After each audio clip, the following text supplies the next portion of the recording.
In today's video, we have all kinds of NHL news and rumors to take a look at. Today's rumor mill focusing on trades around teams like Detroit, Carolina, Vancouver, and Buffalo. We have more activity from the NHL waiver wire, including another claim, this time involving the Minnesota Wild. Plus, we have a fine from NHL player safety, several injury updates, as well as a former head coach making his return with Hockey Canada, and a former NHL goalie looking to make a return from the KHL. All that and more coming up next.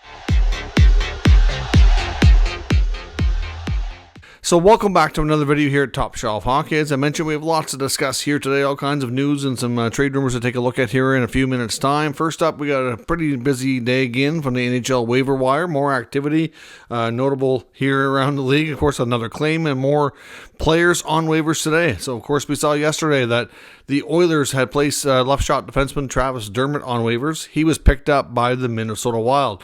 Coincidentally, the Oilers were playing Minnesota last night in Minnesota, and of course thumped them pretty good. Of course, the Wild are now without two of their top four left shot defensemen, or two of their left shot defensemen in their top six is what I meant to say, including Middleton, who went down last night. They're already without Brodin.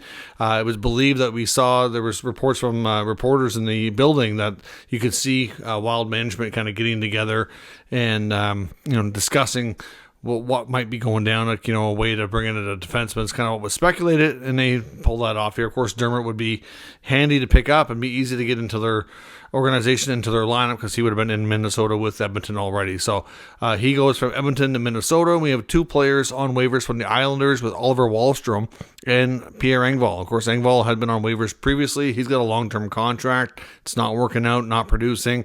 So he's not going to get picked up. I'd be shocked if he did. Given the long-term money and time on his contract, that's probably just not happening at all.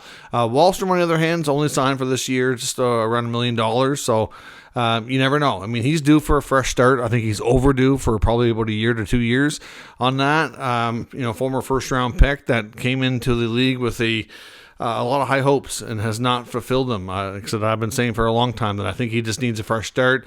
Doesn't mean he's gonna figure it out and put it together somewhere else, but there's definitely teams out there looking for scoring. Maybe he gets picked up on a short-term, cheaper contract to be given an opportunity. We'll have to wait and see.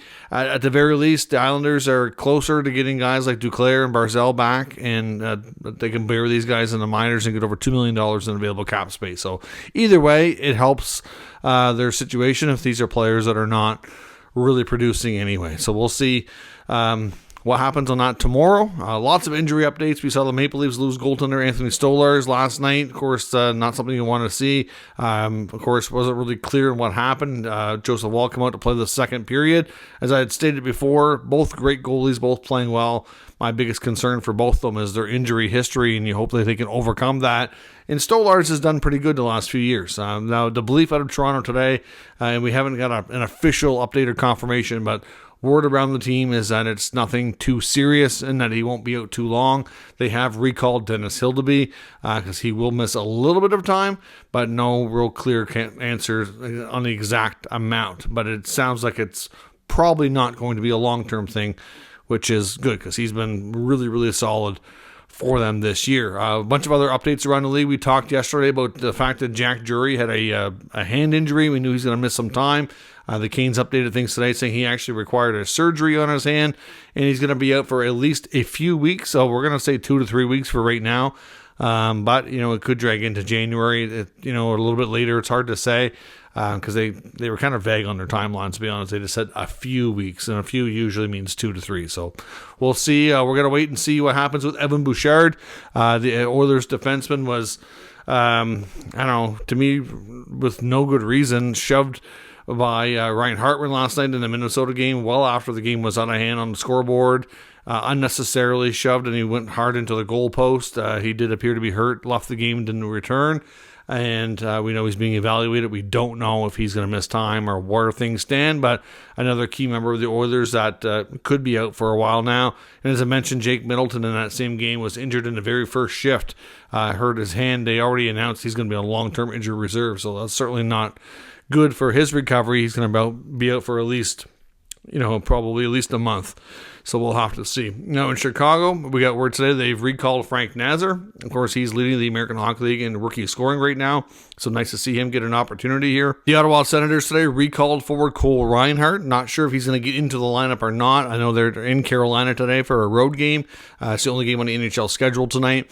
And I'm not sure if he's kind of coming as reinforcements, because the last game did see Zach Ostapchuk kind of leave late into the third period. He had an awkward fall into the boards and left, kind of looked like he might have hurt his shoulder, so we haven't heard anything. The update from the team earlier, it sounded like Ostapchuk was going to play, but it wouldn't be shocked if we found out that he was pulled out last minute or something.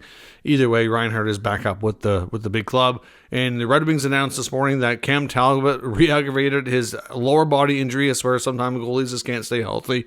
Talbot has been up and down with injuries a lot the last few years, but he was out. He came back and then practice this morning, re-aggravates a lower body injury. So he's going to be out for a bit. We don't know an exact timeline yet. Alex Lyon is still out, of course. He's going to be out until at least probably mid to late next week. And because of that, they've recalled, or are expected to recall Sebastian Cossa. Philly Husso is expected to get the start. I believe the Red Wings are playing, I think, Toronto tomorrow. The Calgary Flames goalie, Dan Vladar, also considered day-to-day as well. And they've recalled Devin Cooley. So another goalie that we're going to talk about here actually is somebody who was formerly from the NHL, had a good junior career with the Halifax Mooseheads, had a good, decent run with Hockey Canada in his junior days as well. But Zach Fucale, who never really established himself as a full-time starting NHL goaltender. He had some spurts where he was in the NHL for longer stretches. I know his time in Washington was probably his longest stretch, most successful, but he's been playing over in Russia the past couple of years and arguably been the top goalie over there in the KHL. Kevin Weeks is reporting today that Fucale and his agent are looking at trying to figure out the logistics and getting a contract to make an NHL return. Goaltenders can be late bloomers, very much so. They quite often are the latest age to kind of figure things out and kind of get themselves established to be a pro hockey player. So, could Fucale come back and be an impact player in the NHL next year? It's possible. At the very least, even if he turned out to be a serviceable backup who could give a team a 500 record with a 900 save percentage, even that is pretty good and something that not all teams are getting with today's goaltending. So Fucale will probably get some interest, I'm sure, considering how well he's played in the KHL last year and this year. So be curious to see. Obviously, as we get closer to the end of this year, will be more likely when things heat up and he's able to have more conversations with teams and whatnot. And if things work out, he'll be back in North America playing next fall. Now, another former well-respected NHL coach, Jerard Gallant, making his return behind the bench, except it's not, of course, in the NHL. His latest gig is going to be with Hockey Canada. He is going to be the head coach for the team going over for the Spengler Cup. So, of course, we've seen another experienced coach in Claude Julien get the same sort of gig before. Before he made his return, he's now an assistant with St. Louis. Of course, Gallant's been a head coach numerous times, had lots of success, but he's one of those coaches that seems to, a couple of years and he's out type of deal. So we'll see what this leads to, but obviously this tells us he still wants to coach, still very much want to be involved with the game. We'll see if it leads to anything further. A few items from Elliot Friedman's 32 Thoughts blog and podcast that came out today. One, the Buffalo Sabres. We know the Sabres are again on a major losing streak. He's saying that Dylan Cousins is drawing a lot of attention around the league. We know the Sabres are having lots of conversations, that obviously Kevin Adams is out there trying to figure out a way to shake things up, but I think they want to be careful. As we've talked about before, we've seen way too many players in recent history, the Buffalo Sabres, leave that team and go on to have tremendous success somewhere else. Look no further than guys like Jack Eichel and Sam Reinhart, who are both now Stanley Cup champions on different franchises. They've gone through a lot in their tenure. I mean, look at this long rebuild, 14 years now? It's the longest streak in pro sports, I believe, without having a playoff appearance. It's tough in Buffalo right now. And they, like I said, when you're not winning, teams are going to be circling and looking at your good players and trying to get their hooks in to pull them away from you. And like I said, they've done it numerous other times. Now, some other guys like Eichel was a completely different scenario. A player like Reinhart was clearly about the fact that he was unhappy with the team direction and thought it was best that he move on. And of course, we don't know how these players feel, but the team needs to be careful. Like I said, they've moved away a lot of talented players that have gone on to do good things elsewhere. And this team has been struggling for so long to get in the playoffs. I feel terrible for this fan base who've been waiting for playoffs forever. And, if they make a move or two that sets them back, that's just going to be that much worse. But Dylan Cousins is drawing a ton of attention around the league. You can imagine why. He's a good size right shot center who's shown in the past he's the ability to play smart game, be creative, play driver. He can score. Like, there's lots to really like about Cousins' game. And I know he's not having a great season right now, but there's no reason to think that he can't refine that and, certainly take off with the right coaching, new line mates, new scenery, what have you, right? So there's definitely teams that are talking and checking in and trying to see what they can do. But again, the word is at Buffalo is that they're being cautious. And as much as they want to shake things up and try to ignite the team, they don't want to see any more players leave to have that level of success elsewhere without them being able to really benefit from the move as well, which is very, very tough to do. In Vancouver, we know that they're been building on some things to get some players back recently with Miller's return last night. We saw Demko come back a few days ago. They're getting closer to being the full-flavored Vancouver Canucks that we thought we'd have at the beginning of the season, and they are working on some moves. I know one name that is reportedly out there, according to Elliotte Friedman. We've heard this name before, but he says that they're really trying to find a better fit for him, and that's right shot defenseman Vinny Desharnais, who they signed as a UFA this summer to a 2-year deal. I think there's a chance he might have stayed in Edmonton if he would have taken a 1-year deal, but he got more money in term from the Canucks, and for a player who hadn't had a chance to really make a lot of money yet, you can understand why he would have went, but kind of lost that fit. I don't know if there's any desire to bring him back at Edmonton, but we know there's lots of teams looking for a right shot defenseman. He's got lots of size. I know for a stretch of last year with Edmonton, he was good in a penalty kill. Not, somebody who's got a ton of experience. He's a bit of a late blooming defenseman, but we'll see if Vancouver can find a way to move him to a team that might be able to be a better fit and give him more of an opportunity, because things are just not working out there in Vancouver, and there is some speculation Vancouver might be working on some bigger moves, but we don't really know for sure. Lots of talk about Brock Besser, whether or not he'll sign or get moved. I think that the Canucks are in no hurry to make that decision, especially now they just got JT Miller back, who Besser often plays with.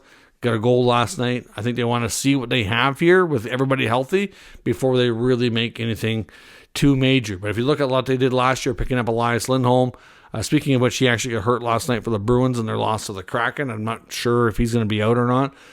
So another note to add to the injuries from earlier, but certainly Vancouver, they're in a good spot in the standings. I think they probably thought they'd be further ahead, but at the same time, they can't really complain. I think with everything that they've been through adversity-wise, with Demko being out, they lost Miller for a month. They've had some other injuries up and down. It's not... they haven't really had their whole team. So I suspect that even though there's been rumblings about a bigger move out of Vancouver, I'd be surprised if it happens super quick. I think it's going to be a little while yet. Carolina's lots of word that they're still looking for a goaltending upgrade to really stabilize the spot with all the injuries and everything they've dealt with there, with Freddie Anderson being out for an extended time. Lots of word that they were very much in on Blackwood, who went to Colorado. And the name to watch now, according to Elliotte Friedman, is John Gibson. He says that Gibson has been tied to Carolina multiple times in the past. It's one of those things that, he kind of described as people that kind of got flirtiness, but, they never get together. And I'm wondering if it's finally going to be time. There's a point on now, we're at a point with Gibson's contract that it's a lot easier to trade. Carolina has some interesting pieces there that might intrigue the Ducks. Hard to say. We know that Gibson is very much open to going as well. So that will certainly be another scenario to keep an eye on. I think the odds of him finally moving are much better. And to me, it makes all the sense in the world that Carolina just might be that team, but we'll have to see how that plays out. And I also was looking at an article I found interesting today on Daily Faceoff from Anthony DeMarco, looking at has the Yzer plan failed in Detroit? And is Dylan Larkin going to be one of those captains that goes down with the ship? Or at some point, is he going to want to move on. Dylan Larkin is born and raised in Michigan. He's always played there, went through, University of Michigan, got drafted by the Red Wings, has always played with Detroit, never really had to leave home. So, he knows what it's like more than just about anybody to play at home and to do it for an extended period of time. We've never really heard anything about Larkin wanting to leave. So I'd be surprised if he ever did say, you know what, I want to go. He's still young enough that there's time for them to get together there. Like the article makes mention of like a young Claude Giroux who got the captaincy in Philadelphia as the team was kind of transitioning into a new group, and they kind of experienced some highs and lows there. But, even then they get into the playoffs more, whereas Detroit's now on a pretty good streak of missing. So, just kind of wondering if Yzerman's had this plan for so long, and has it failed? And honestly, I think it has. I think that team and how it's constructed is not good. They definitely need some changes there. But the problem is, and as this article explains, is that you got to be careful. You can't just all of a sudden now, after all this time, tear it right down to this, to the bare bones here. Like you can't, right? I mean, they have some good young pieces there. They just don't have enough.